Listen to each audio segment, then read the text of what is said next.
আজকের ভিডিওটা ছিল সরস্বতী পুজোর দিনের ভিডিও। জানি ভিডিওটা দিতে অনেকটা দেরি হয়ে গেল, কিন্তু একটা কথা বলতে পারি, ভিডিওটা পুরোটা দেখতে থাকো, তোমাদের ভীষণ ভালো লাগবে। সকালবেলাতেই মায়ের আলমারি খুলে যতগুলো হলুদ শাড়ি আছে তার মধ্যে থেকে এটাকে বেছে নিয়েছি। কিরকম লাগছে বলো তো? আমার এই শাড়িটা কিন্তু বিয়ের আগে ভীষণ প্রিয় ছিল।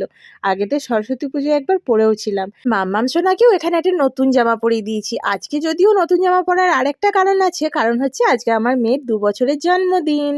চলো এবার সরস্বতী ঠাকুর দেখতে যাই। এই যে আমরা সবাই এই সরস্বতী মায়ের কাছেই পুষ্পাঞ্জলি দেবো।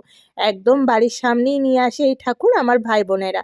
ছোট্ট ছোট্ট ভাই বোনেরা সেই কবে থেকে চাঁদা তুলে এই ঠাকুরকে নিয়ে এসেছে। দেখো কত মজা করছে ওরা। এখন ঘট নিয়ে চলে এলো সবাই মিলে, আর ভীষণ আনন্দ করছে। মাম্মাম সোনাও এখানে ভীষণ আনন্দ করছে, আর একটা পুচকু সোনাকে নিয়েও কোলে তোলার চেষ্টা করছে। দেখো ব্রাহ্মণ এখানে পুজো করতে শুরু করে দিয়েছে, আর এই যে আমাদের পুচকে পাচকার দলগুলো সবাই পুষ্পাঞ্জলি দিচ্ছে।